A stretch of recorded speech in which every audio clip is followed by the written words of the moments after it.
This program is part of the Cosmic Potato Podcast Network. For more shows like this, visit our website at cosmicpotato.com.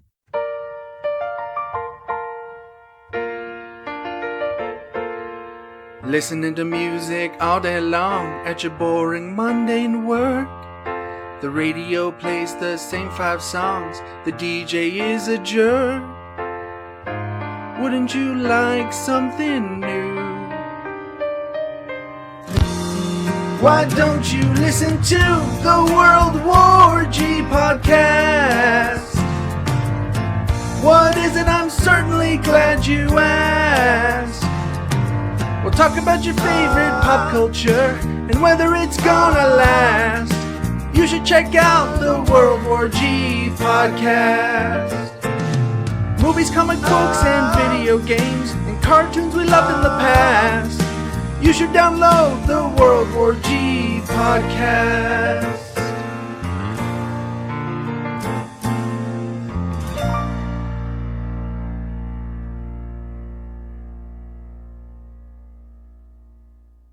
Hey guys, this is Joel calling on Colton's line. I had a question about the comments you made about Kevin Feige taking a more prominent role over those comic books.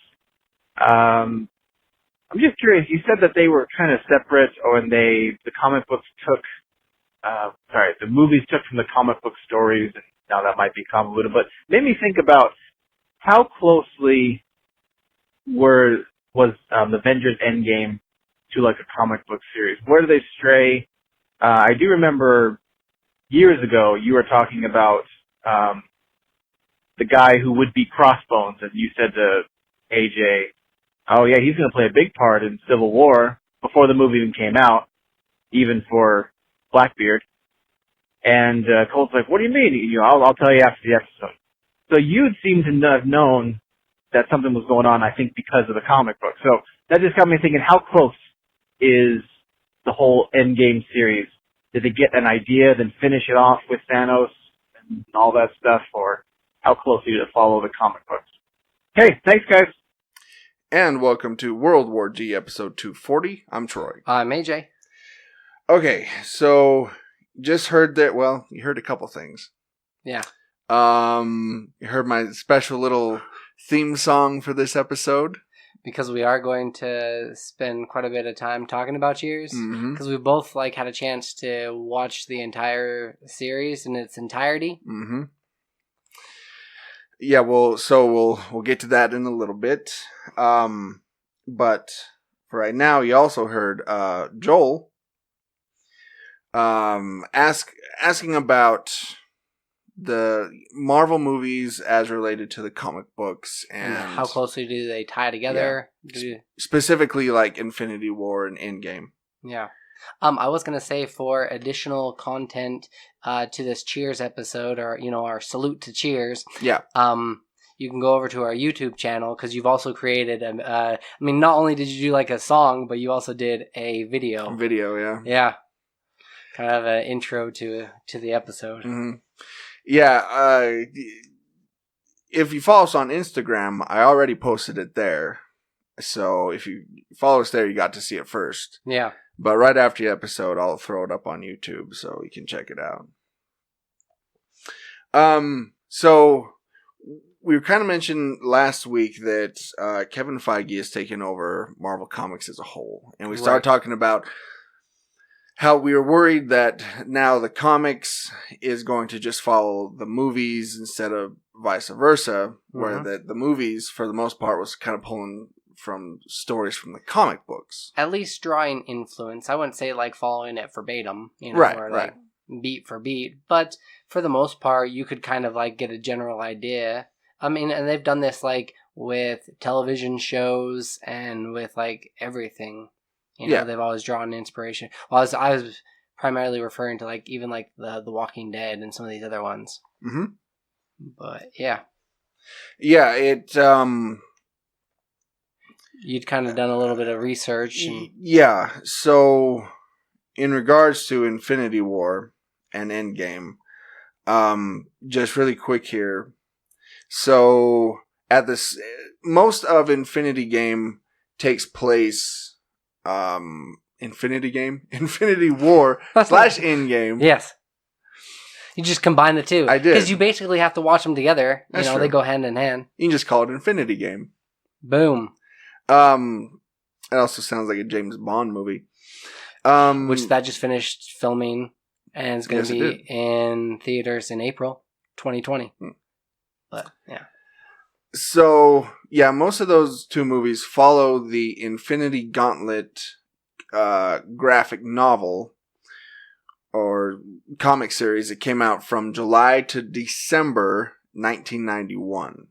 Now, there are other like sequels and stuff to that. Right. But mostly those movies followed the Infinity Gauntlet. So, just a quick rundown of what actually happened in the comic books. At the start of the Infinity Gauntlet, the alien nihilist Thanos has collected the 6 Infinity Gems. They didn't call them stones, they call them gems. And attached them to his gauntlet. With their combined power, he becomes like a god and sets out to win the affection of Mistress Death, the living embodiment of death in the Marvel Universe. When Thanos uses his powers to kill half the living beings in the universe, Adam Warlock leads Earth's remaining heroes against him. After the Infinity Gauntlet is stolen by Thanos' villainous granddaughter Nebula, Thanos aids the remaining heroes in defeating her. Warlock ultimately obtains the Infinity Gauntlet and uses its power to undo the death and destruction caused by Thanos. So, in the movie adaptation, it was more of, Iron Man getting it back and Captain America being the one to kind of undo the majority of what had been done after the fact. Well, Captain America reset the timeline, but as far as bringing everyone back, the Hulk did that. Right. Right. And then Iron Man kind of finished off all the villains. So usually what happens with these comic books is when translating a comic book to screen, you really have to cut out and kind of manipulate, and condense and make it kind of fit into the universe. Like, for example, a big part of the comic book was Adam Warlock, and he hasn't even been introduced yet. Right. So that would be a little difficult. Also, Nebula ends up being the main villain in the end of that story, and then Thanos has to team up with the heroes to defeat her, and that wouldn't quite fit. No, not really. No. Thanos, yeah, he had to be the big bad in the movie, Yeah, and so basically, Infinity War and Endgame, they're kind of close to the comic books in the fact that Thanos has the Infinity Gauntlet and he takes out half the universe, and but other than that, that's pretty much where the similarities end. Yeah. I think the issue that we would run into is if everybody's so worried about, Feige says, okay, well, we're going to go this direction and we've laid out for the next 10 years, this is kind of what we're going to do. It only makes the writer have to work in a smaller, condensed kind of, they've got less, they can't take as many liberties with anything, and they're kind of working on somebody else's plan and idea, and they can't be too creative with it, Yeah. So that's one of the biggest issues. Plus, we've always done that. We've always taken adaptation, we've always drawn inspiration for a lot of these films, and not just in the MCU, just with films in general, is from other stories. Yeah. And from other works of art that people really appreciate and want to see on the big screen. Yeah, and I think, that's our biggest issue with comics or movies, the movies dictating the comics, is that, like you were saying, it kind of puts a stranglehold on the creative, and they can't create, these interesting big crossover stories because they have to stick within the confines of the films. Yeah. And so you're not going to be able to get a story like Infinity War again in comic book form because you have to wait until certain characters are introduced. You only have a limited number of characters that you can use at the moment, and they have to wait, for other movies to come out. And it just seems to me to be a big pain. It kind of bottlenecks the whole process. Yeah. Yeah. So hopefully we answered your question. Hopefully that all made sense. All right. We're going to try to run through these stories really quick so we can have plenty of times for our CHEERSrospective. Yes. So I found this story. You can apply to license your face for a mass-produced robot for $129,000. Not meaning you have to pay that, meaning they will pay you. If they choose your face? Mm-hmm. $129,000. Pretty much paying you to license your look. Okay. Let's see. According to an October 11th blog post by GeoMick, or GeoMike, I'm not sure which, the London-based data-driven manufacturing program is looking for a person who's willing to offer up their face to be used for a kind and friendly, quote-unquote, one that will be applied to the head of a state-of-the-art humanoid robot it's helping to build. So are you able to pick what type of robot, you actually get to become? No. Okay, that's why I was wondering, I think I'd be okay with it if it was for, like a car mechanic robot or doing like these blue collar jobs or something. But if it was like for a sex doll kind of a robot. I'd be alright with that. Walking down the street, you get like double glances. You're like, I think I know that person. You're like, yep, that's right. That's pretty interesting because you can't. It would be really difficult to create a new face, right? But you think they could just, you've played all these other video games where you get to create your character, right? And you get to kind of like change what they are. Why can't they do something like that? Why do they need human faces? Is that just to be more lifelike looking? I think so. Yeah. Let's see. GeoMike's blog post says, in essence, that it has been approached by a robotics company, which itself is being funded by, quote, a number of independent VCs, as well as a top fund based in Shanghai. Sounds shady. Right. Asking for help with the finishing touches on its latest humanoid bot, which we're guessing is not as cool. Oh, never mind. Forget that. One of those finishing touches is apparently the robot's face.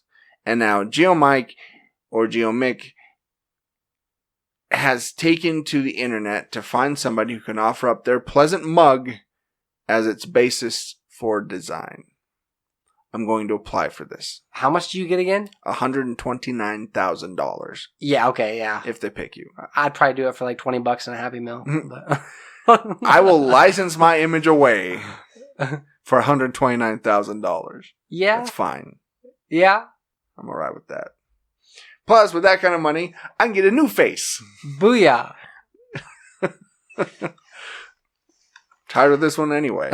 Overworked, overused. Well, then why do they want it? Well, they don't know that. Okay. They don't know it's overworked. You can put on a smile, fake it till you make it. Exactly. Yeah.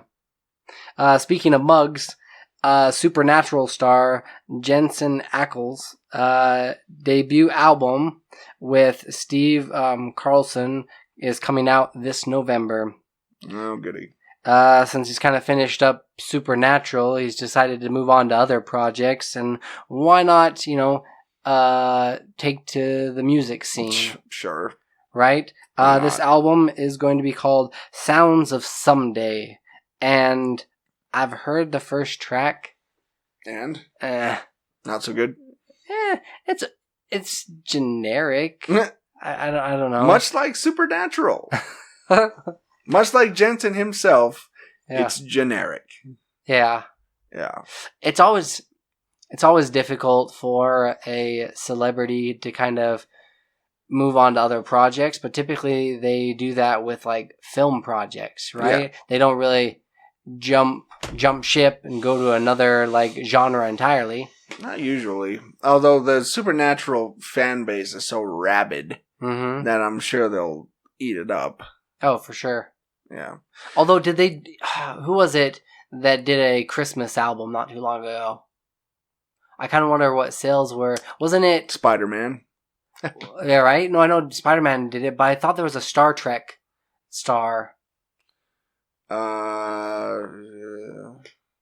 know William Shatner's done music albums before in the past. Have they done pretty well? I mean, there's a huge cult following. Not really. Okay, so even with the Supernatural fans, do you think this album's going to do that well? No, because even if the Supernatural fans buy it, I don't think it's going to skyrocket. It's not going to make that big of a dent. Mm-hmm. Yeah. Yeah. Who knows? I guess we'll see. Yeah. Well, all your dreams have come true? ? Hocus Pocus 2 is in development at Disney Plus. Hocus Pocus has become this kind of cult classic movie, which I know this is an unpopular opinion, but it's not that great of a film. Yeah. It just isn't. I know that film is beloved, much like Space Jam for some reason, which I rewatched the other day, and it's complete garbage. Hocus Pocus isn't that great. It's okay. Yeah, it's okay. It's one of those ones, like Ernest Scared Stupid, that I'll watch around the holiday time, or it's always on. I think it's just because they don't have too many great Halloween kid-friendly movies, right? They have like a lot of garbage ones, and they have a couple of really good ones, and most of those are animated. Yeah. But as far as like live action ones, you don't have that. You have that many. Yeah, it's slim pickings.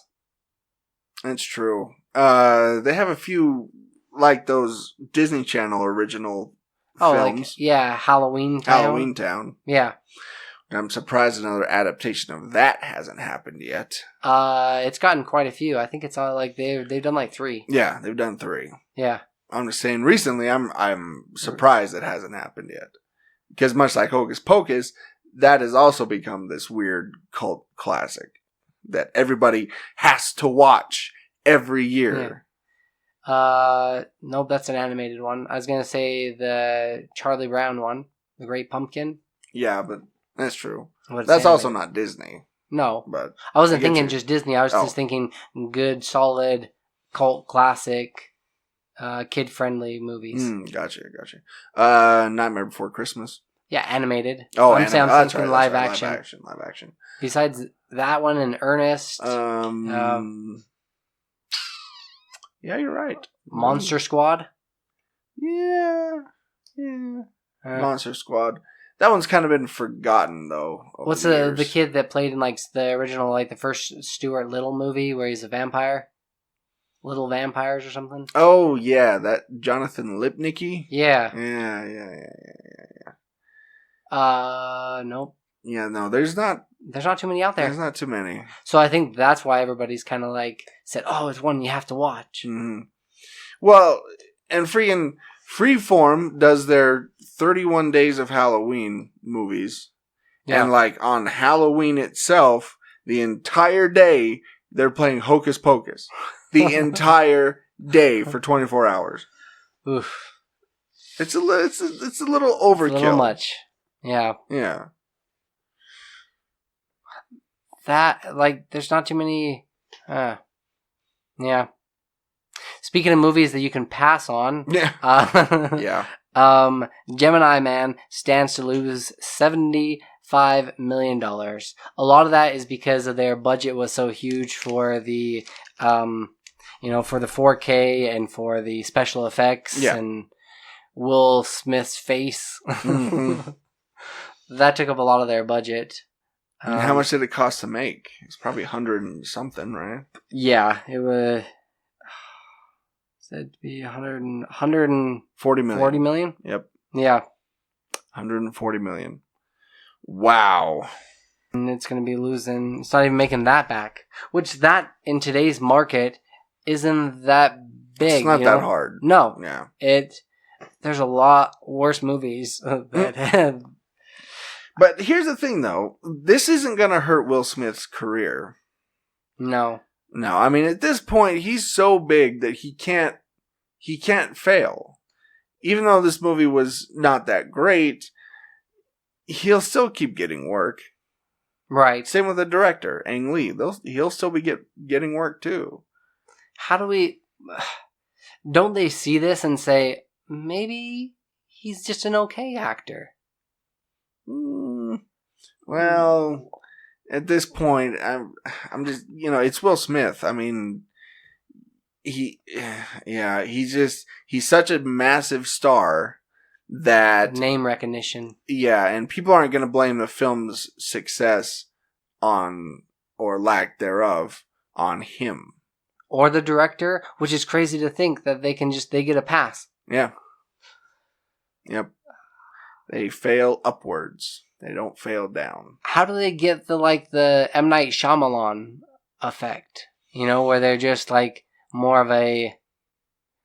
I know this is bad because I really like Will Smith, but more of a joke.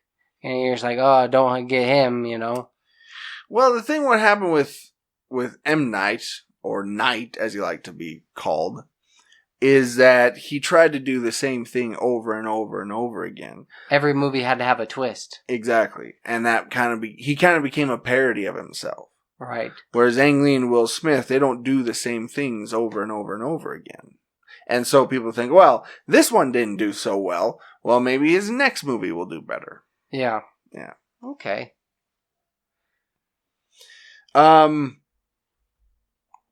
Going back to Marvel really quick, now that Disney owns Fox and all that, Kevin Feige and the Russo brothers are going to guest star on The Simpsons.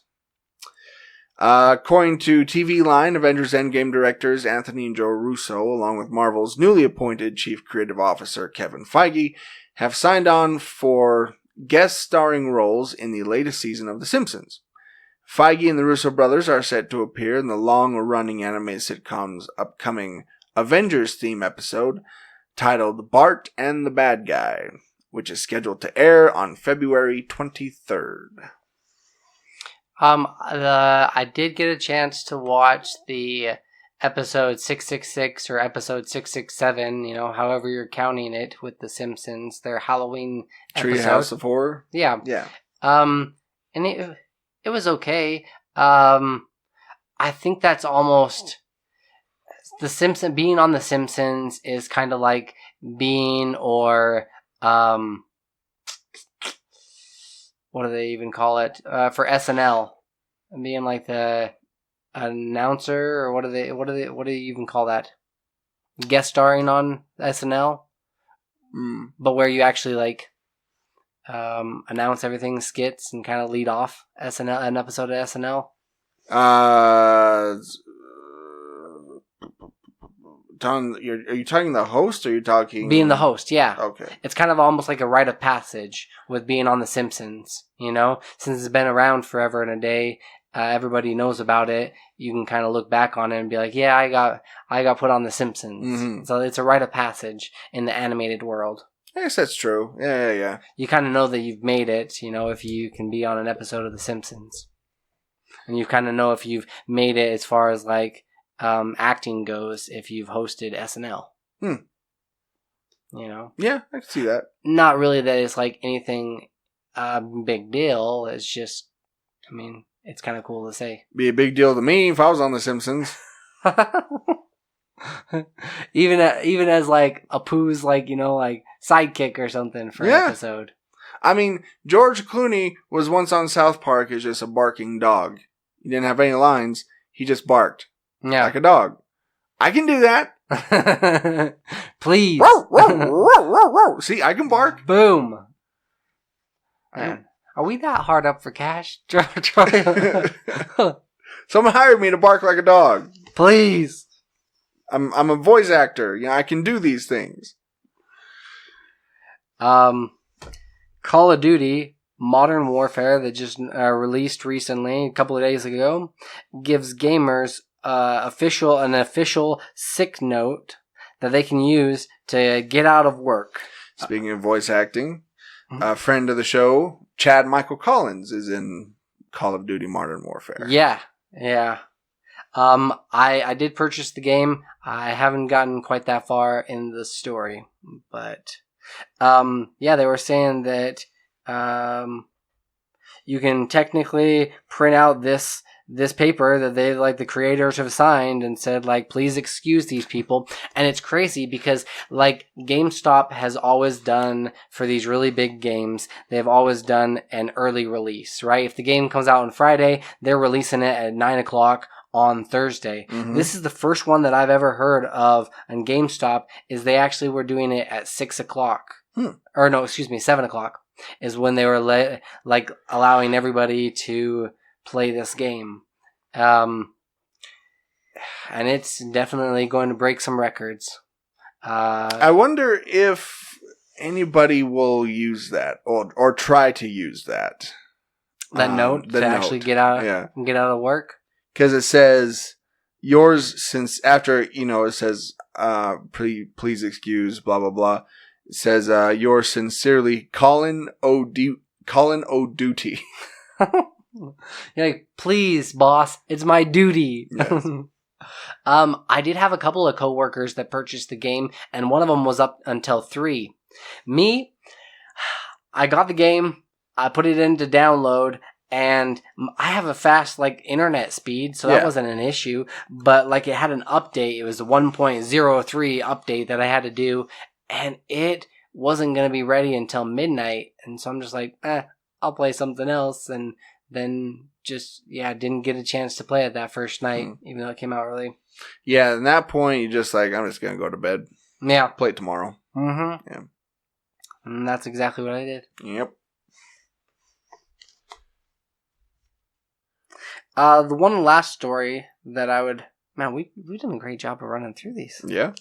The one last story that I sent over to you is Melissa McCartney and Octavia Spencer are ready to save the world on the set of a new superhero movie. This one's going to drop on Netflix, and... Here's the decline right here. Super. Here's the decline. Of Netflix? No, of superhero films. Yeah. We're going to be able to trace it right back to this movie. I can just feel it. This is going to be the movie that, turns people away from it? Mm-hmm.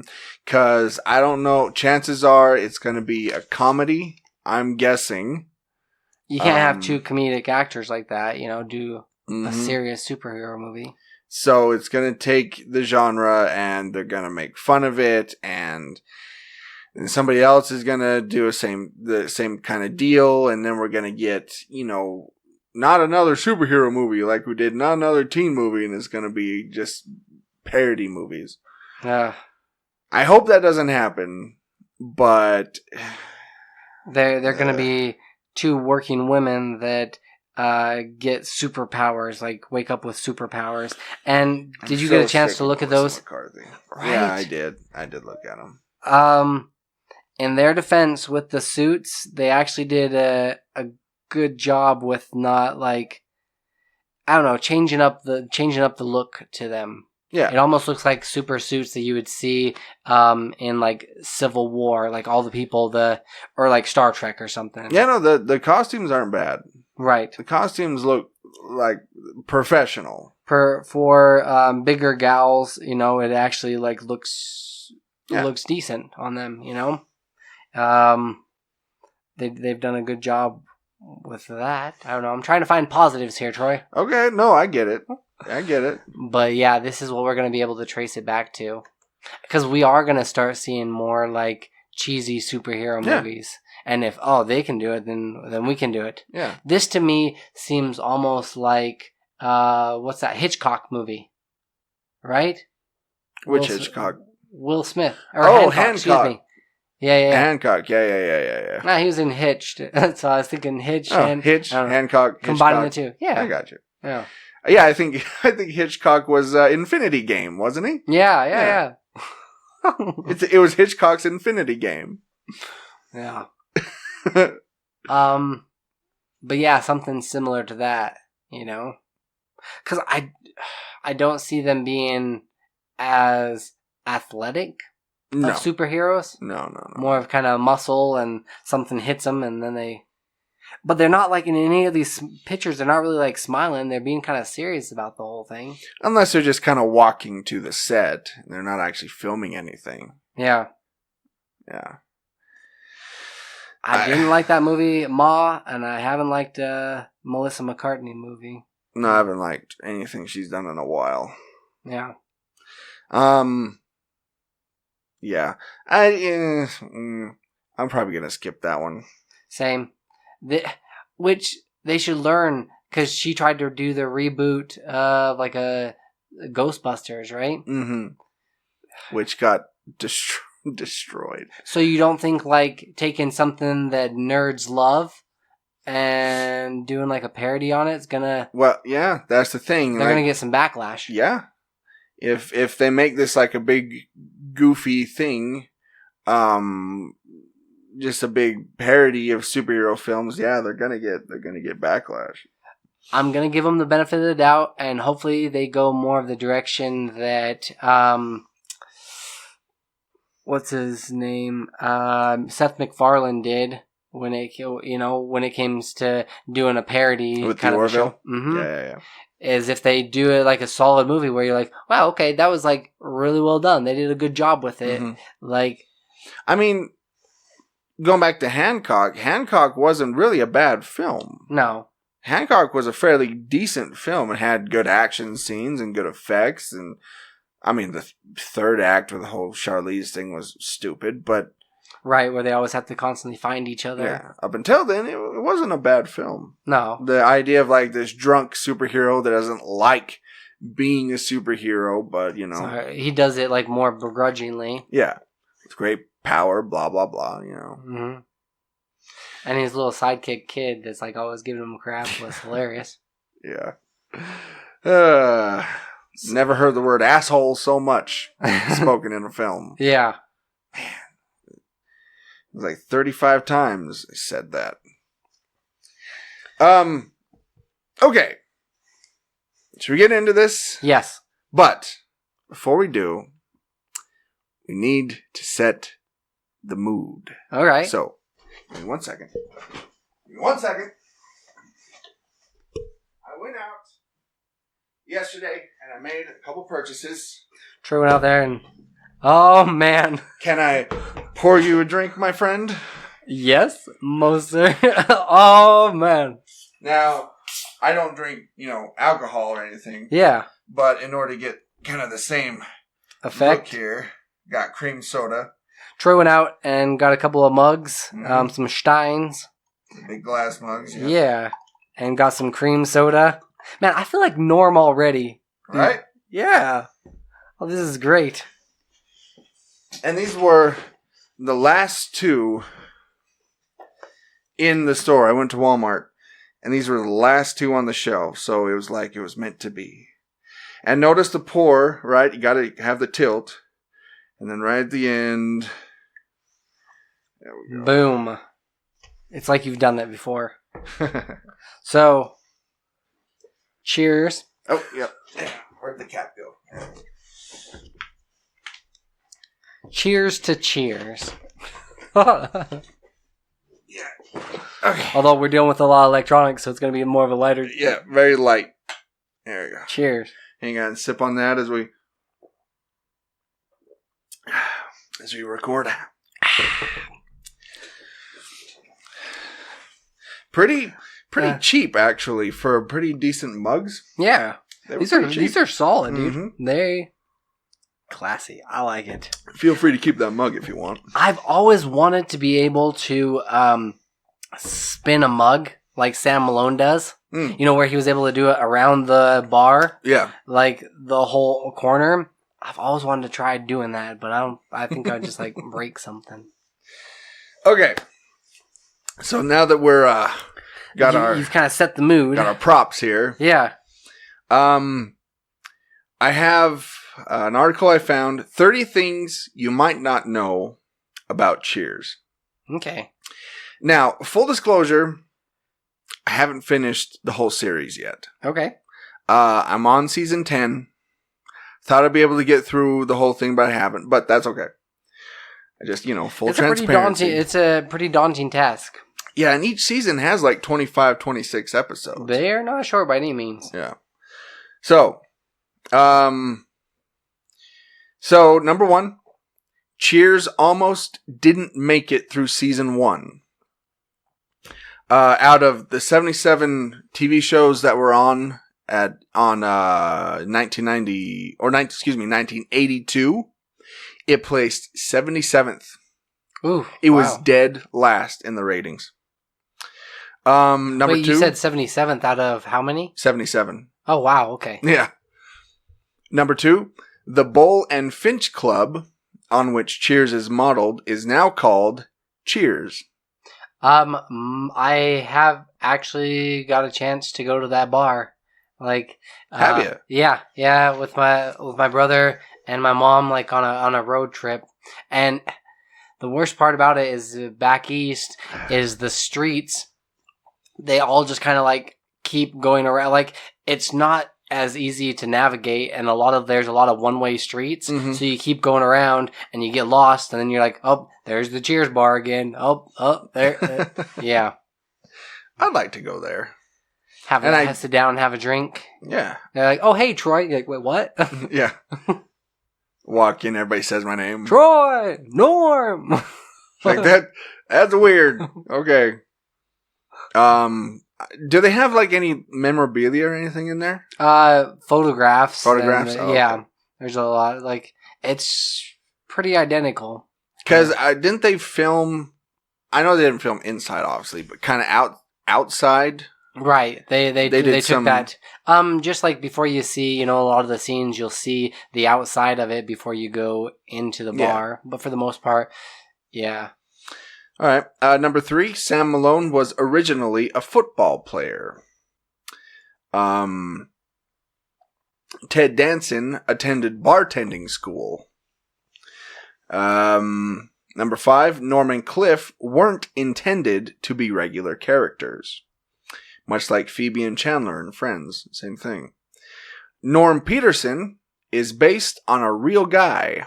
Really? Mm-hmm. Huh. Co-creator Les Charles told GQ that Norm was based on a real person. He said, quote, I worked at a bar after college, and we had this guy who came in every night. He wasn't named Norm, but he always was going to have just one beer. Then he'd say, maybe I'll have just one more.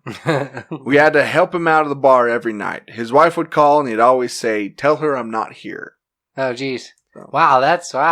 Yeah. That is Norm.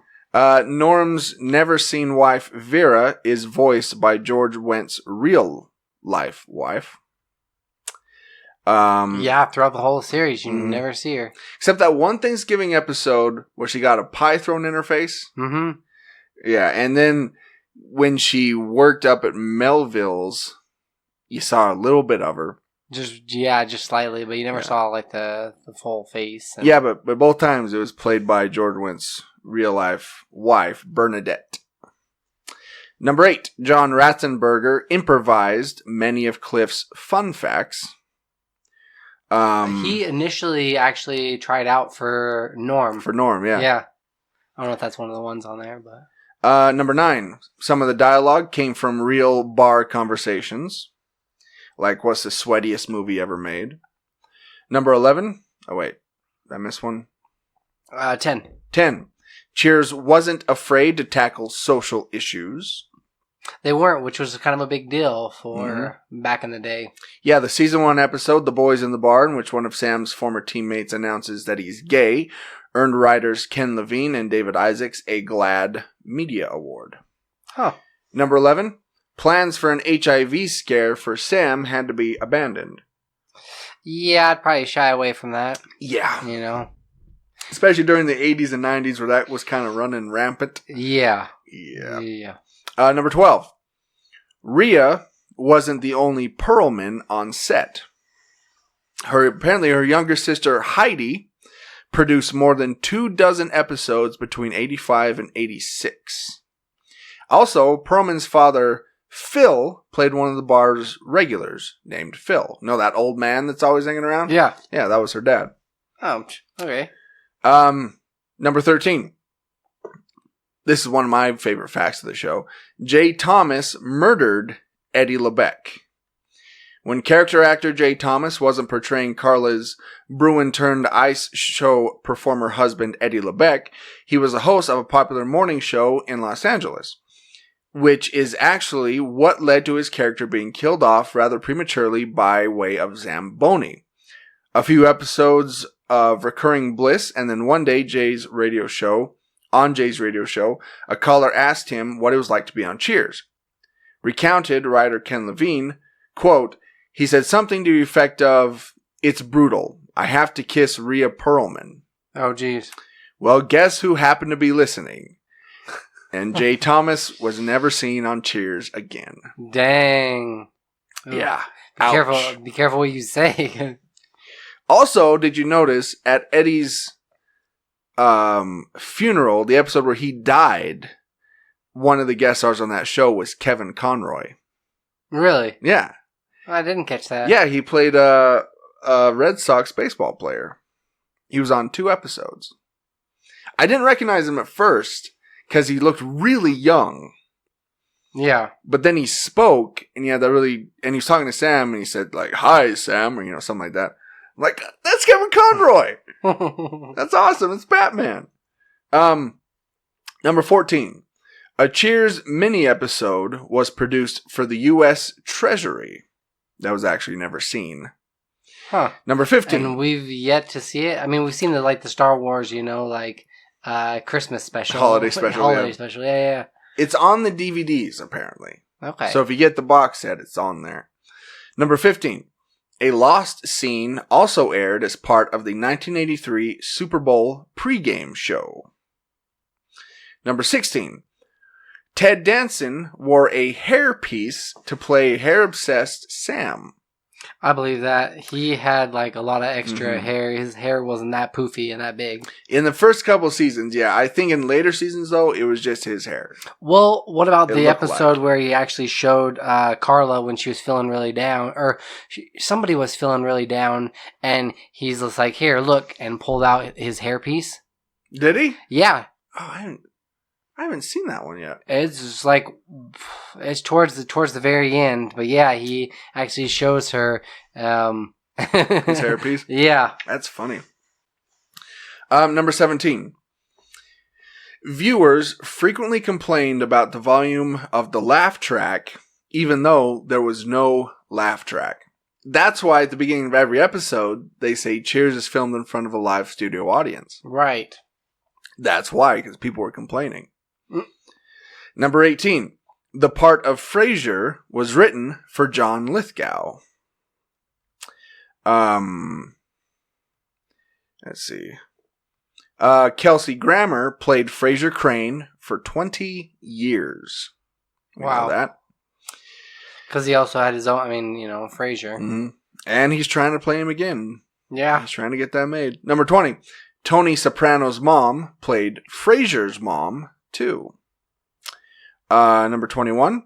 Kirstie Alley is the only main character who didn't make a guest appearance on Frasier.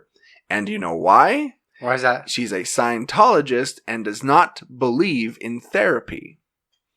So she said that she would never appear on a show that had a therapist.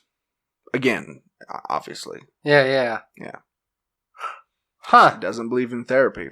Yeah, the majority of the other ones, especially when they go with a Frasier episode where Frasier goes back to... Back to Boston? Back to Boston because it's Cliff's retirement.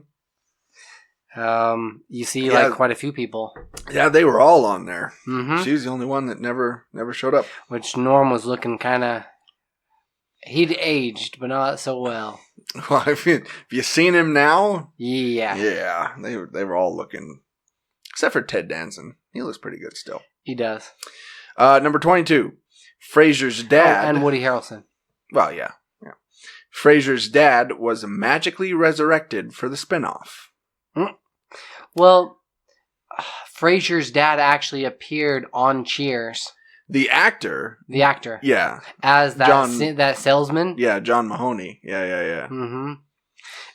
Which Frasier just basically told everybody that, like, yeah, he's dead, you know? And he was a scientist. Yeah. Yeah.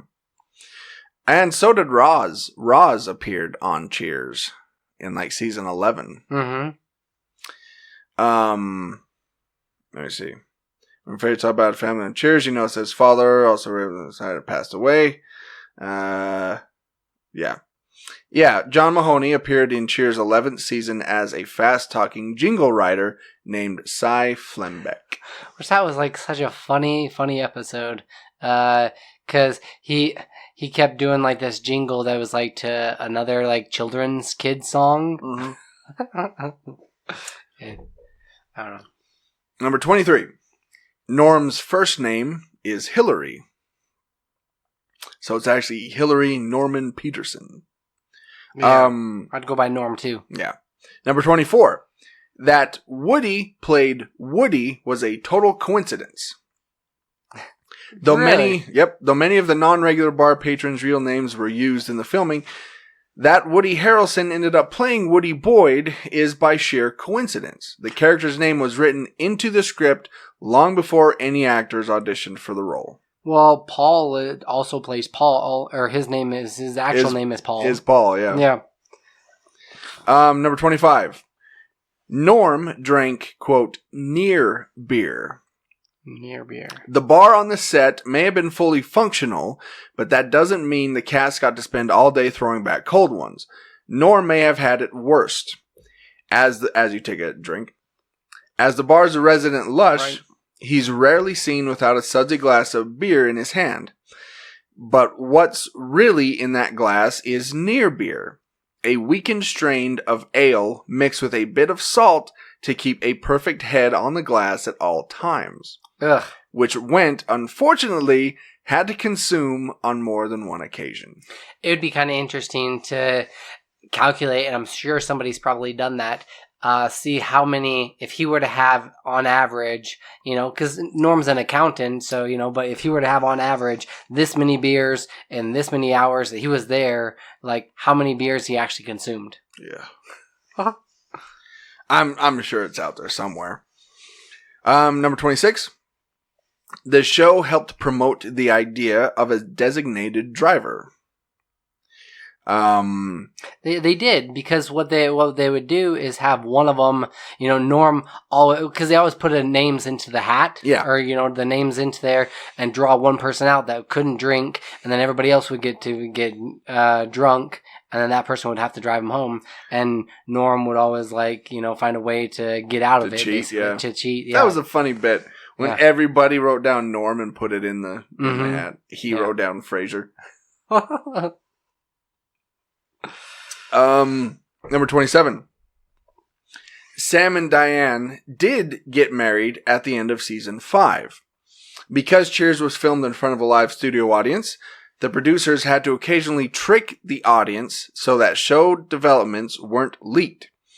In order to keep Shelley Long's departure from the series a secret, the live audience saw Sam and Diane get married at the end of season 5. The real ending, which sees Diane leaving for 6 months to finish her book, only to return for a guest appearance in the final season, was filmed on a closed set. And was a happy, happy day for me when she finally left the series. It took forever and a day for her to finally leave. I couldn't stand her character. I hate that character. Yeah. I hate that character so much. Number 28. Cheers habla español. In September 2011, a Spanish version of the series, also called Cheers, made its debut. It starred Alberto San Juan as a former soccer player turned Irish pub owner and ran for just one season. Huh.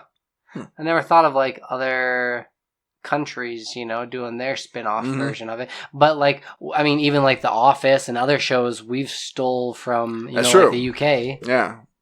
Stolen a lot of British shows. Number 29. The end of the show is all Ted Danson's fault. Though understandably so, when Danson announced that he'd be leaving the series at the end of the 1992-93 season, producers decided that Woody could take over the bar. But Woody Harrelson wasn't interested in continuing the show without Danson, and so its series finale was set.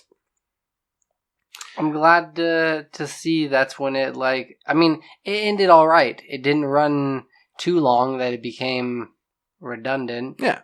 Yeah, it ran its course. And then number 30, the cast and crew got really, really drunk for their send-off. NBC made a major event of the series finale with the cast and crew celebrating at Boston's Bull and Finch Club, where thousands of fans gathered outside to watch the show on 2 jumbotrons. Then the drinks started flowing, and flowing, and flowing. Quote, the show ended at 11, Ken Levine wrote in a 2013 remembrance of the evening for Vulture. The next half hour was an emotional tsunami. Everyone was hugging and crying and doing a lot of drinking. We were all completely wrecked. I'm sure everybody wanted to buy, them a shot or buy. Oh, of course. Wow. Loading up George Wendt with beer. And that would be awesome. Speaking of which, can I get you a refill there? Oh, no, thank you. No, you're good? Okay. Yeah. Well, you're definitely not Norm, are you? No, not at all. All right. So, you've finished the series. Yes. I'm getting close. I'm pretty close to the end of season 10. This show debuted in 1982. 3 years before we were even born. Yeah. Which is crazy to think about.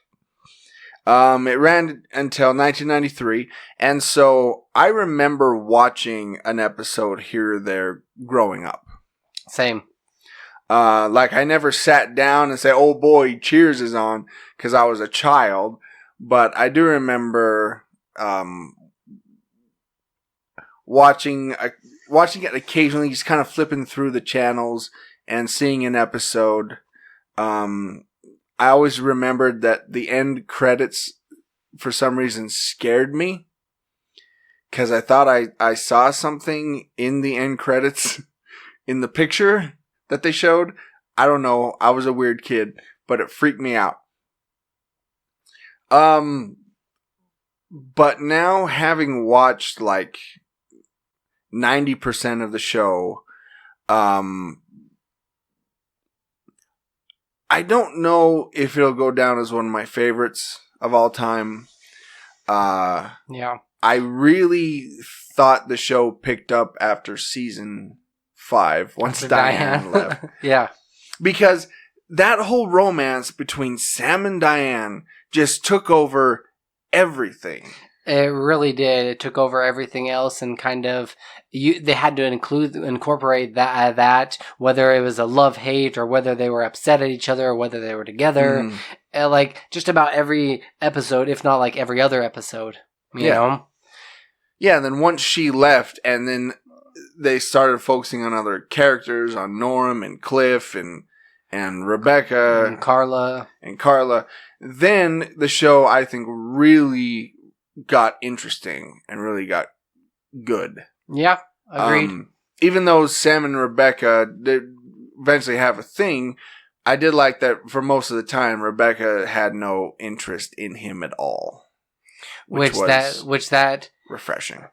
But at the same time, that almost, I feel like Sam dated a lot more before Rebecca, right? He wasn't, because he had his heart just set on just chasing after her. Yeah. And all of the regulars, Carla, Norm, Cliff, they're always just like, he's our idol. He can get any woman, And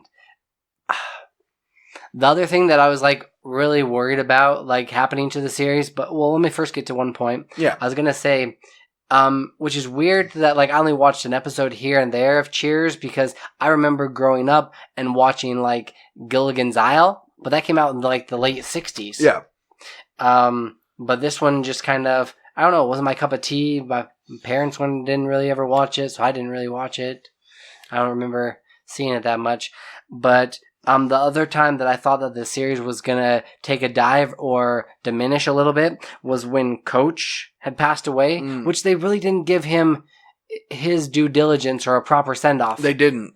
It was weird. It was. It just it happened pretty abruptly, and they made mention of it, and yeah, it's like, oh, by the way, Coach is dead. Yeah, like wait, hold on. And it's like, oh, I'm sorry, Coach died, and Sam was like, oh yeah, thanks. Okay, how did he die? I mean, what's when Coach is one of his former players, who apparently or might have had a thing with his wife, he got an entire episode devoted to him, right? Yep. But I was worried that the series was going to take a dive because Coach was one of my favorite characters. Oh, he's great. He's hilarious. But Woody Harrelson, dude, he picked up it didn't miss a beat. Stepped up and filled those shoes for me. Speaking of Woody, what I liked about that character is he started out playing it so naive. Yeah. It's like he didn't know anything. Then once he was there for a while, they started writing him where he thought that he knew things, but still knew nothing. Yes. I thought that was funny. Because he became a little more aggressive in what he was saying, but he used that and still didn't know anything. Almost becoming arrogant, but not knowing. He was kind of like a Cliff type character a little bit, thinking he knows some stuff, but he really doesn't know anything. Also, this show has given me a much deeper appreciation for the character of Frasier. Yeah. Because I like that Frasier kind of became more of a regular character as the seasons went on.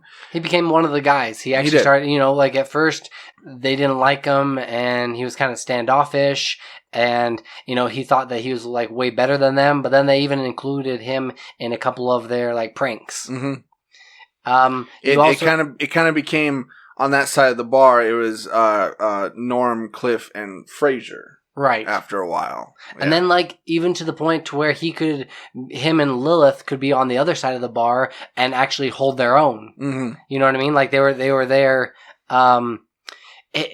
It takes a lot of star power to be able to, keep one side of the bar, if that makes sense. But they were able to do it with ease. Yeah.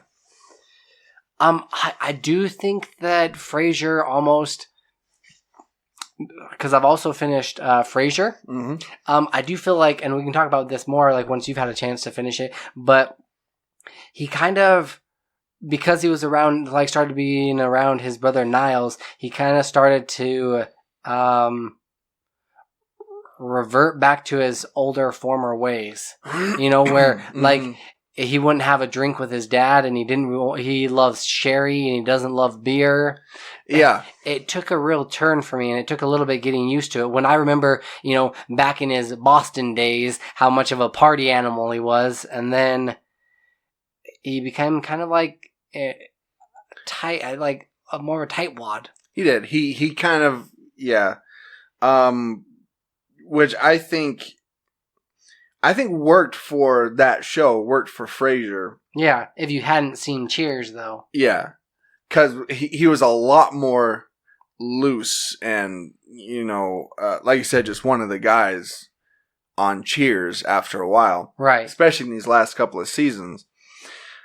And then to go from that, the stuck-up kind of snob, yeah. Yeah. But I guess that's because, he was on the radio. He kind of became a pseudo-celebrity. And right. Yeah, so maybe that had something to do with it. Kind of gave him a chance to actually, because he had the practice back in the day. Yeah. But I guess this kind of took him to new heights. I also like the fact with Frasier that, yes, he was a trained psychologist and therapist, but his therapy almost never worked on anybody. Yeah. Even though they were always coming to him for advice, it usually never paid out. Like, he's not a very good therapist. That's what makes it funny. Niles is actually the better therapist. Yeah. Or even Ross has some better advice. Mm-hmm. Or no, who has the best advice is probably Martin. Out of all of them. He's always kind of sits down with his boys and is just like, hey, this is the reason that you're probably doing this, is because of this. Yeah. And yeah. But lack of communication is what Frasier is all about. No, but if everybody had the full story, and all the information, then they wouldn't make these knee-jerk reactions to other things and go off the, oh, he said this. That means he's going to probably fire me.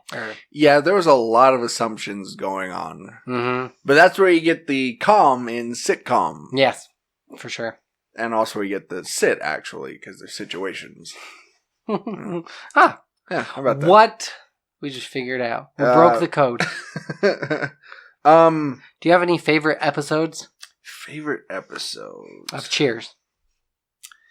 I'm trying to think of ones that really, really stuck out. I really did like the episodes where they were trying to prank the other bar. Oh yeah. Those episodes were great. They always had this competition, and no matter what happens, Cheers always seemed to lose. Yeah. They, something really good would go for them, but then all of a sudden they would turn around and they would end up being losers. Yeah.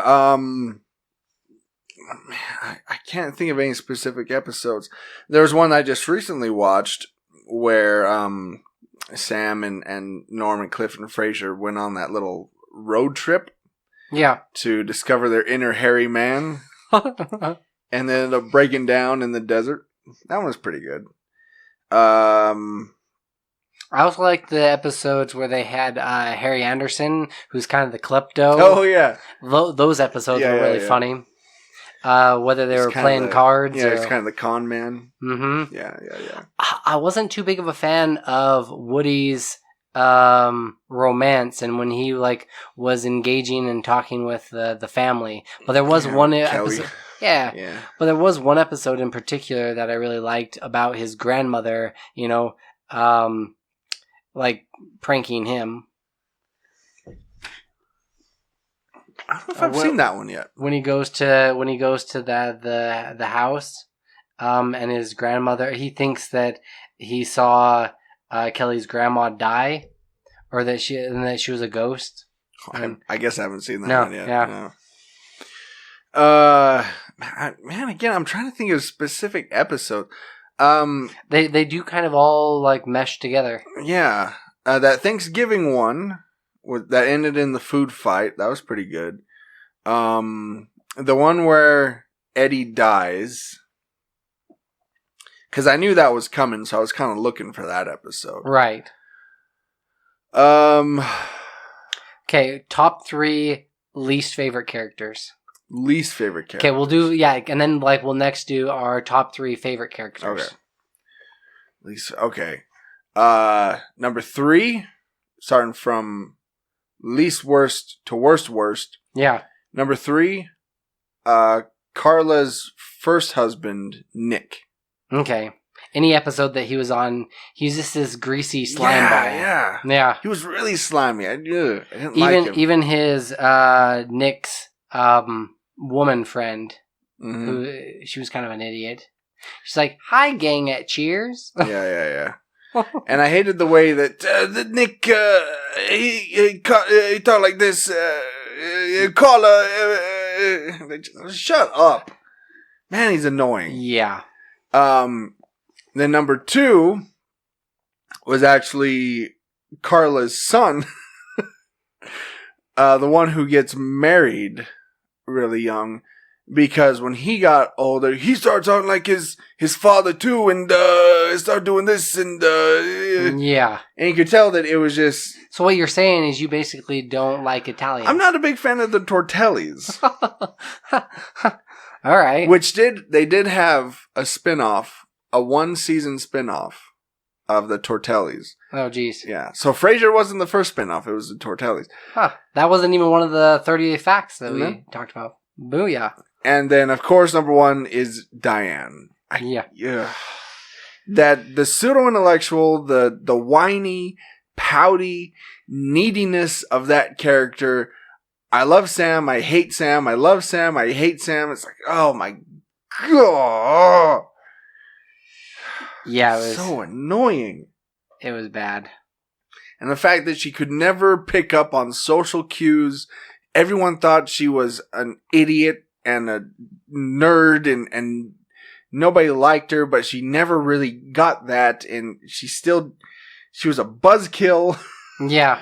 It's just, oh. When she was in the room, she would just like sober everybody up. Yeah. She's the kind of person where if you're having a really fun like Christmas party, she's the one that breaks out the Bible and starts reading. Yeah. Well, we have to do the Christmas story. You're like, what the heck? Yeah. Well, yeah. Ooh, that's a good analogy. I like that, Troy. Thank you. Because I can actually think of somebody in my family that... Me too! That's that person. Yeah. Yeah, we were all having a good time, joking around, playing card games and stuff, and they're like, hey, let's remember the real reason for the season. You're just like, shut the hell up!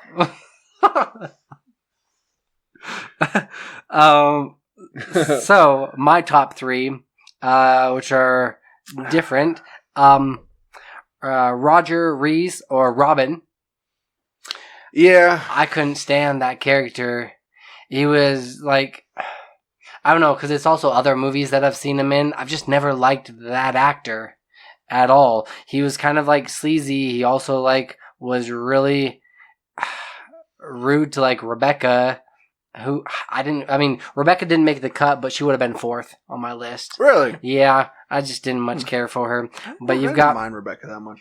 Robin, and then Carla. I couldn't stand Carla at all. She would have been number 4 for me. Okay. I can't stand how much she hates Cliff. Yeah. And that whole dynamic, that kind of bugged me. I also thought that a lot of her remarks were super snarky. I really appreciated the times that she would lift Sam's spirits and take him aside, and she almost seemed like she was like a first baseman coach to him, where she'd be like, Sam, look, you're great. You've gotten all these women. You still got it. I like that aspect of it. Couldn't stand her family, but she's just always so condescending and rude, and I'm like, she thinks that she's like this, sexy woman, that she's really attractive, and she's always hitting on all these other people, but I'm just like, all right. And I also couldn't hate how much she hated Diane. Yeah. I don't know, I just, which is really bad to say, because she's one of the main, the big 5. Yeah. And so you kind of agree with Jay Thomas then. Yeah. You would have agreed with that, yeah. Yeah. And you would have been killed off by the Zamboni. Probably. Oh, well. If I had to have been married to her, yeah, I would have wanted, I would have chosen death by Zamboni. But you could see in Carla where they were going to eventually get to Roz in Frasier.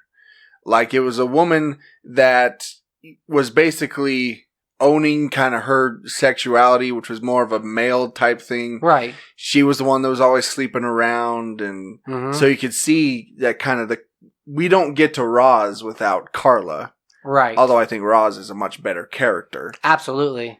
And her dynamic, Roz and Niles, their kind of back and forth is a lot more clever, and it's not so one-sided. But then in the end, those two became friends. Right, whereas exactly.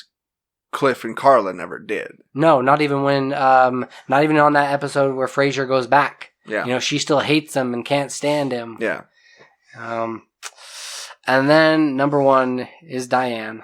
Yep. Yeah. Yep. I was glad to see her go. I'm like, all right, you do you, live your best life, get out of the show, go write that book. And just that relationship between her and Sam. It was toxic. It was. It never made sense. No.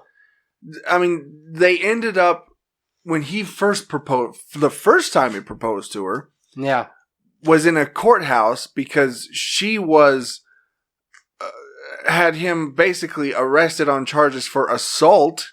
Yeah. Because she had run and then tripped and then was faking an injury. I don't know. It was so, ugh. I also didn't like what she did to Frasier. Oh, yeah. Right? Yeah. Turning him into like a hateful person that like resented her, and then she just goes and leaves him at the altar. Mm-hmm. Yeah. And then does the same to Sam and yeah. She's a toxic woman. She is. And why did she, although I'm glad she did, why did she have to go to Maine to finish her book? That never made sense to me. No. It's like she just was so distracted by everything going on in Boston that there's no way she could stay there. But that was such a Diane thing. It's like, oh, I have to go to Maine. Yeah. Because that was where my mentor went, and I have to go to Maine to finish my book. And it was such, like, it stayed within character, but... It's true. If you think about it, yeah, logistically, it seems kind of stupid. Yeah, it just didn't make any sense. No. And she was, like, the worst barkeep or waitress ever. Yeah. Yeah. Okay, top 3 favorite characters. Top 3 favorite characters. Yeah. All right. Well, number 3 for me would probably have to be. Man, this is kind of tough, right? You hadn't really thought about this. I know you put you on the spot, but I knew the characters I hated, but I never thought about the characters that I really liked. I know my number 1. Yeah. I'm trying to think of the other 2. Okay, number 3. I'm gonna have to go. It's a tie between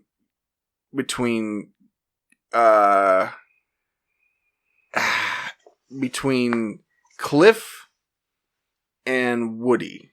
Okay. Yeah. I really liked those characters. I like the character of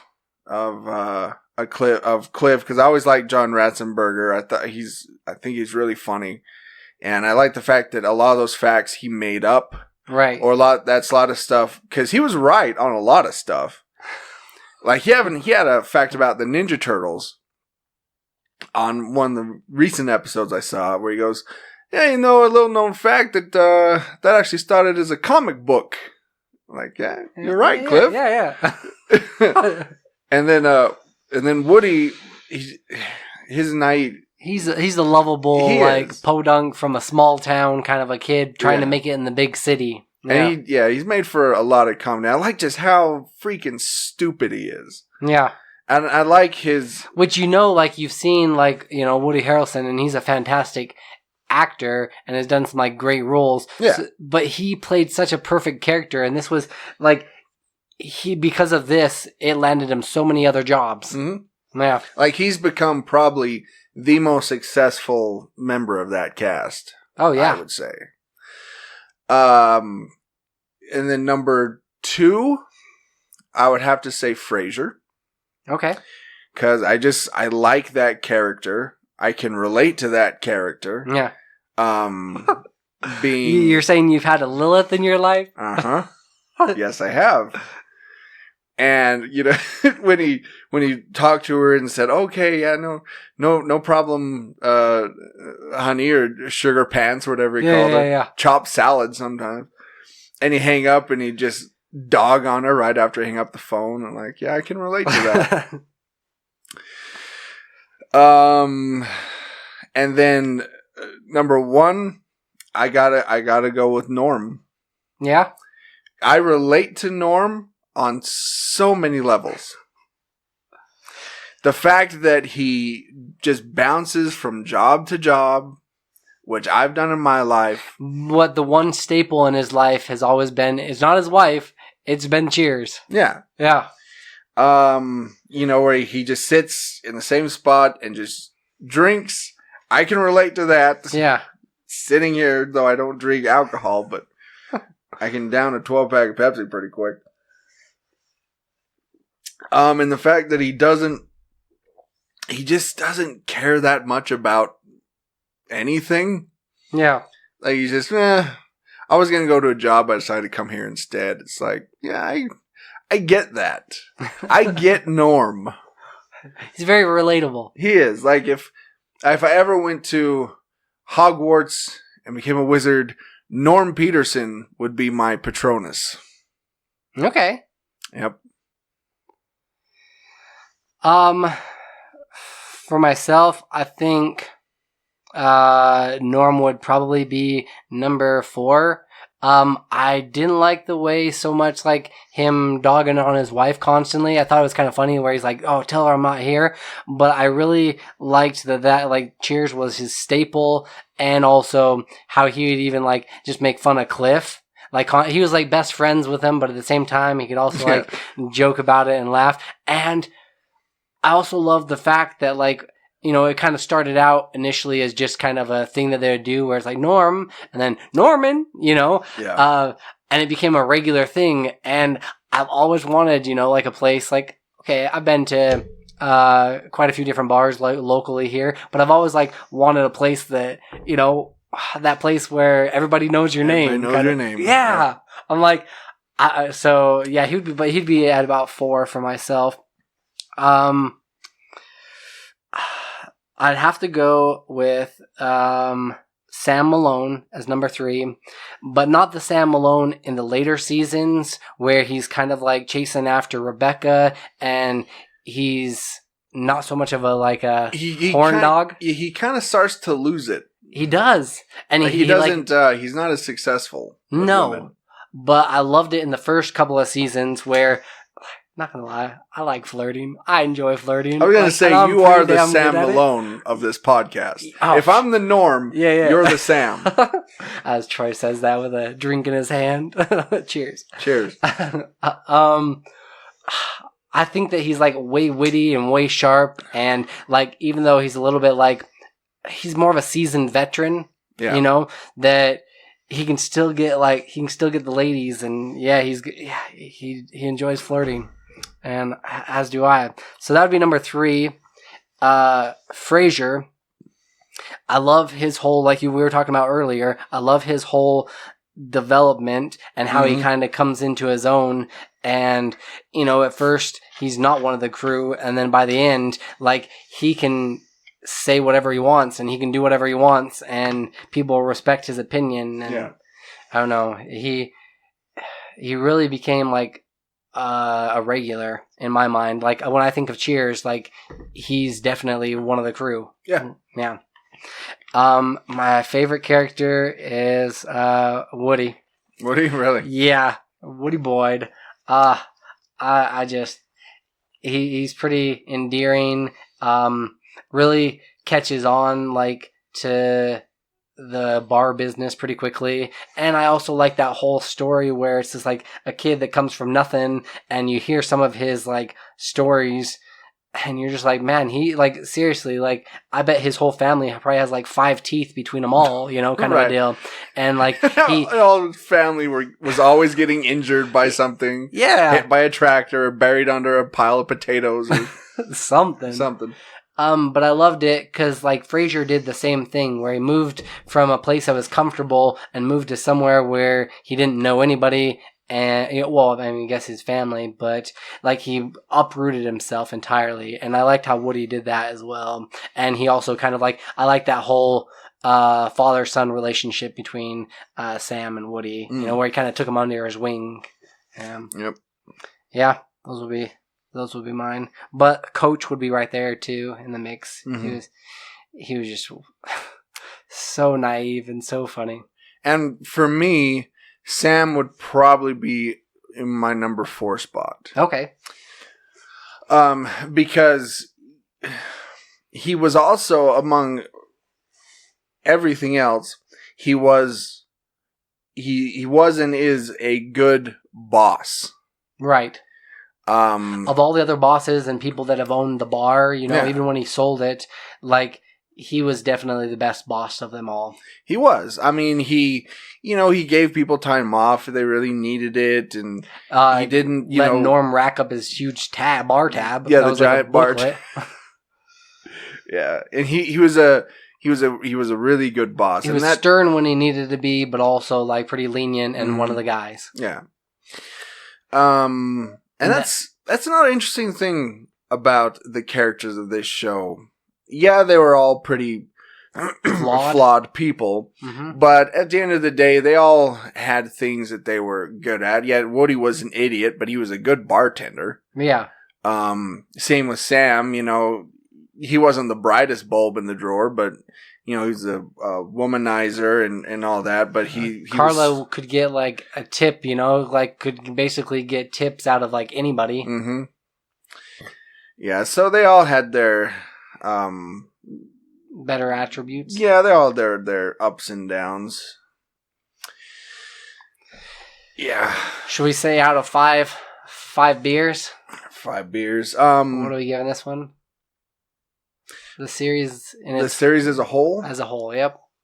Because it's definitely aged. And there are some episodes where I'm just like, wow, that would not work in today's society. Yeah, like, Sam would have been Me Too'd about 200 times. Yeah. I would give it, out of 5 beers, I'm at like 3.5. Okay. I think I'm at about a 3 myself. I mean, like I said, it's not going to go down as, maybe one of my all-time favorites or anything like that. I mean, it's good. I enjoy it. But I think after I finish watching the rest of season 10 and season 11, will I ever watch it again? Probably not. Yeah.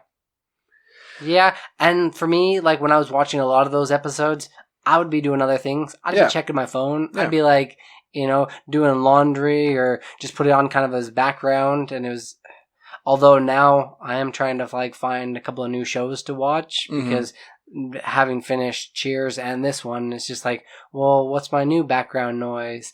And after like some of my coworkers have been rewatching The Office, I might go back to that one. Yeah. So how we've kind of talked about this one just being kind of a average, run-of-the-mill, like, decent show. Yeah. Are there some other shows that, like, you'd put up there with the best that you'll rewatch again and again? Frasier. Okay. I think I've watched that series all the way through 3 times in, like, the last 10 years. Okay.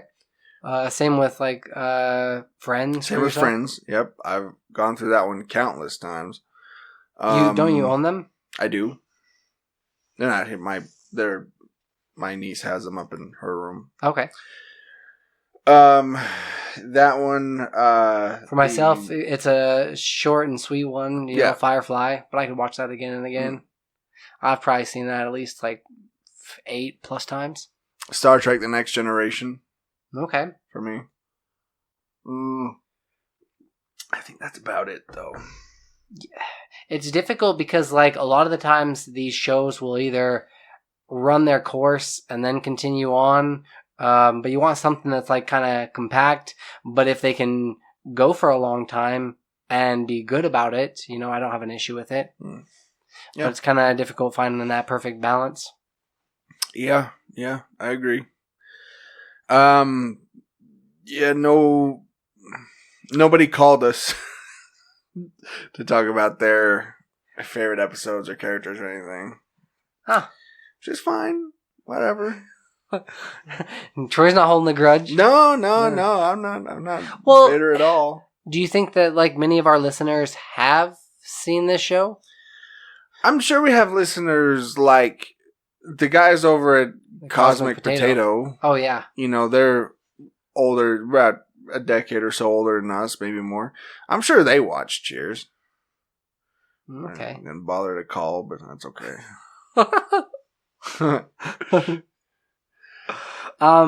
Let's talk about a couple of reviews before we put a nice, bow on this episode. Yeah, let's do that. So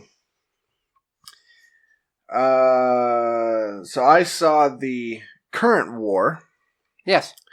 Which I didn't even know that this movie had come out. I was listening to a podcast and they're talking about recent movies and they were coming out this week and they talked about the current war. I'm like, what the heck is this movie about?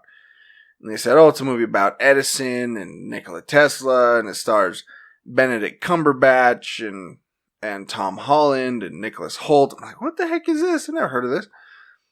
So I went and looked, and it had really good reviews, so I went and checked it out, and it's what it is. It takes place back in the 1880s, where Thomas Edison he's already invented the light bulb. He's become this massive celebrity, and this brilliant inventor, although that could be argued.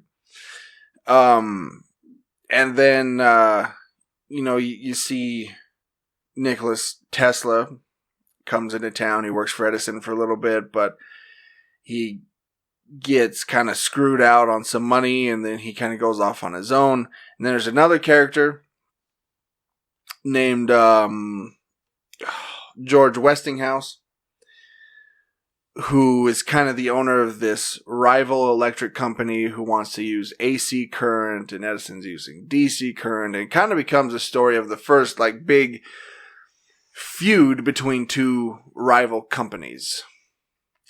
And it's just kind of interesting to see how they would kind of go at each other in the press and how they were constantly trying to outdo each other. And Edison had this big board of the United States that he would screw light bulbs into, and a yellow bulb meant that his direct current was powering that particular city. A red bulb meant that Westinghouse AC current was powering that particular city. And so it was just kind of interesting. It's one of those movies where you go and you hop on Wikipedia and see how much of it was true and how much of it was... Was it pretty factual? For the most part.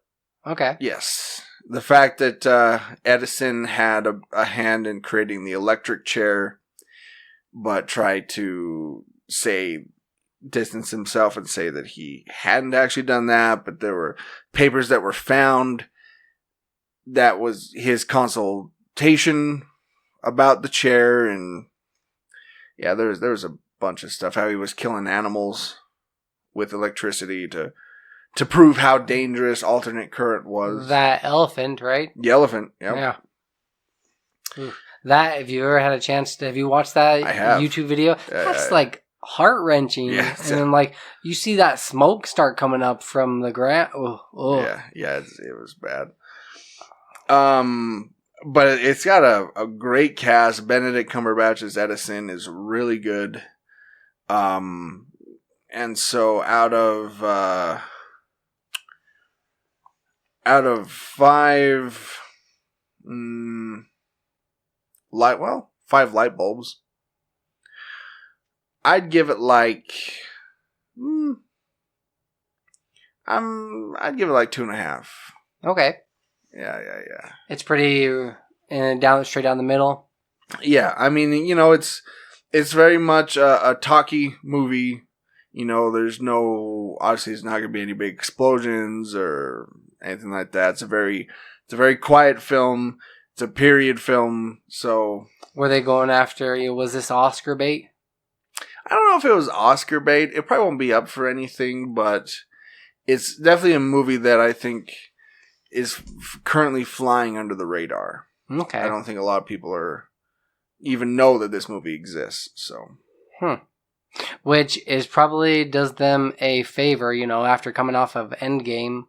Yeah. But they've got to make the transition somehow.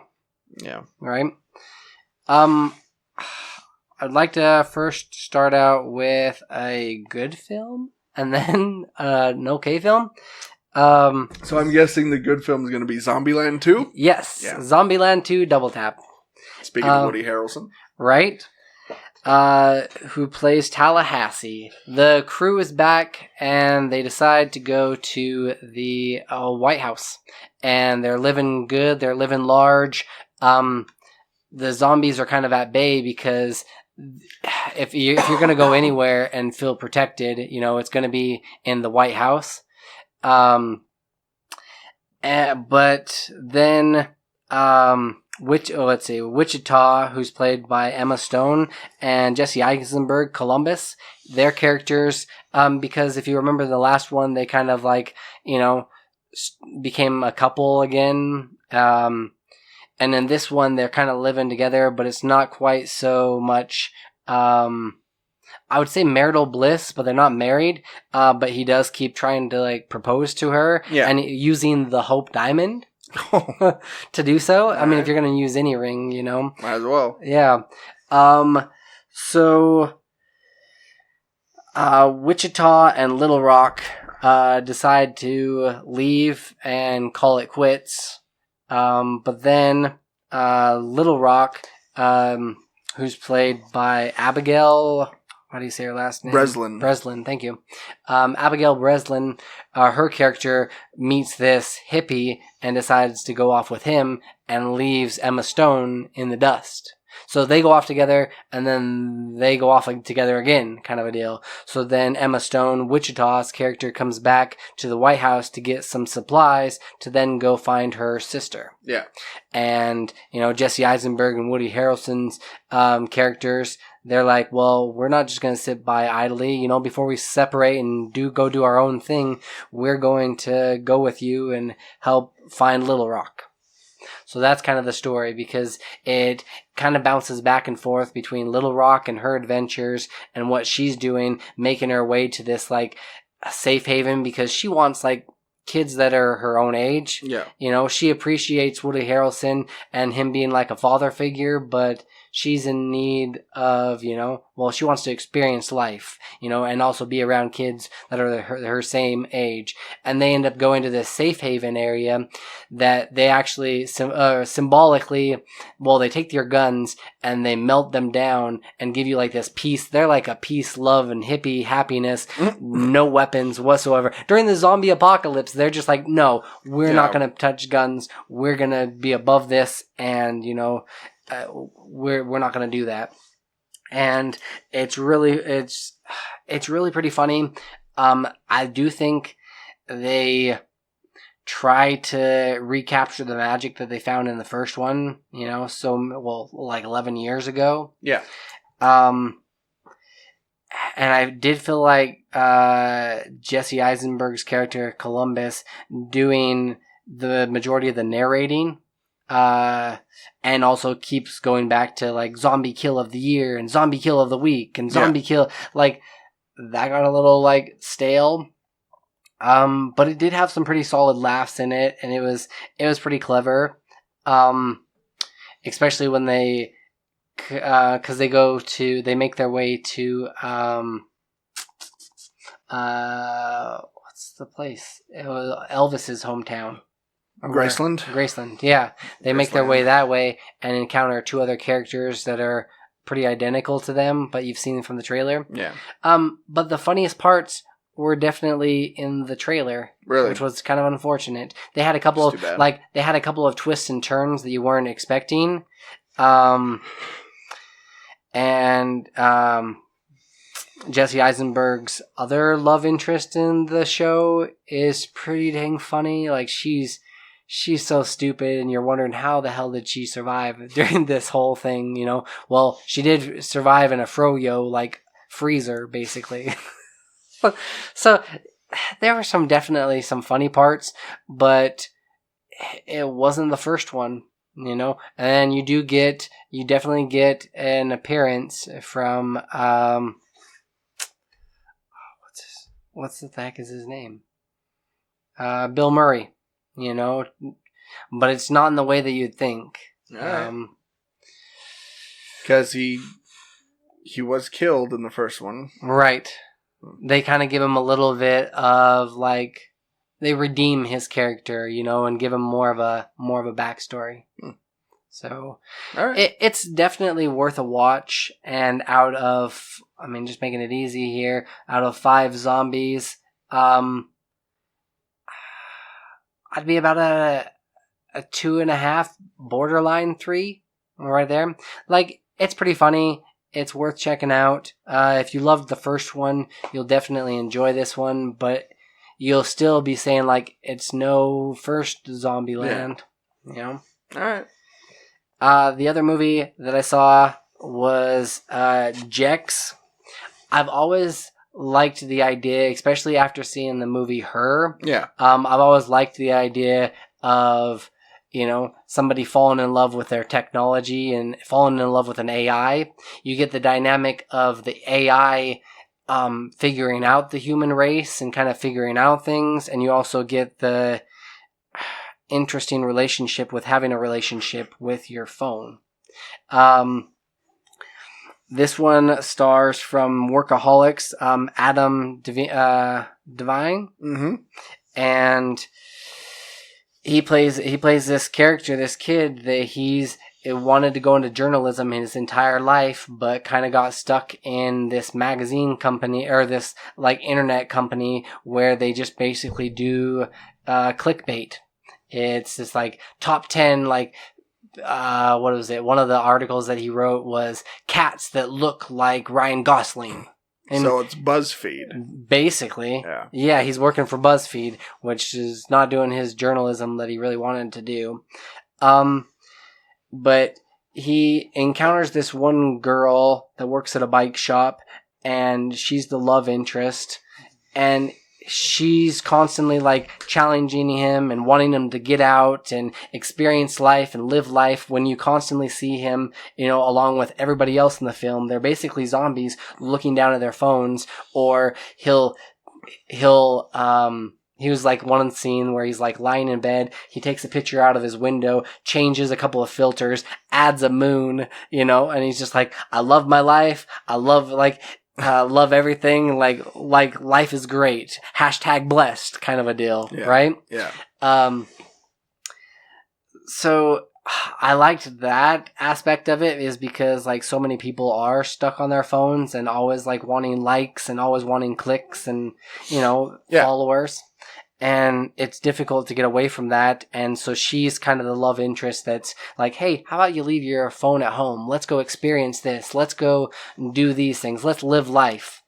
And he also has a couple of coworkers that want him to play on their kickball team, and they want him to like, they're trying to incorporate him and include him. But he gets this new phone, and it doesn't matter whether he like gets another phone or whatever, like, because Jexi is in the cloud, she's staying with him.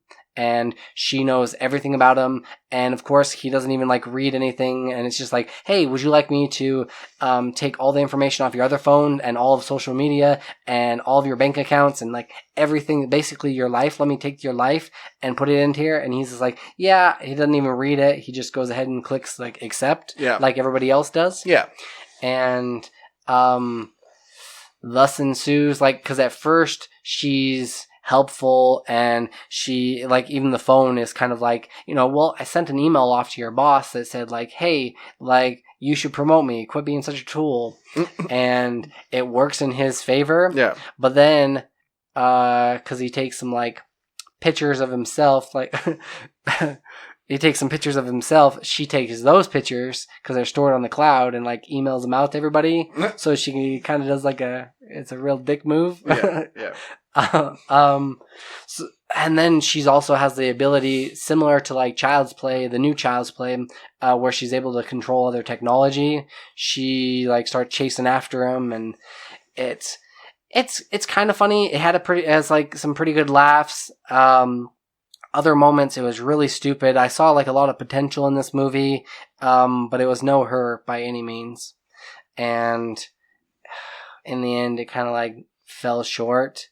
Out of 5 glowing bicycles, I would probably go with about like 1.5. Yeah. wasn't really like it's. I don't even think it's in theaters anymore. Wow. Yeah, I don't think it is. It wasn't all that great. All right, so here's what we're gonna do. Because we're kind of running long here on this episode. Yeah. We're gonna forego. We were gonna talk about Watchmen. I've got another episode to watch tonight. Yeah. So why don't we'll wait and do that until next week. Okay. We'll talk about Watchmen then. We'll also forego the end credit scene for this one too, because we're almost at an hour and 40 minutes. Oh wow, okay. Yeah. So we'll go ahead and forego that as well.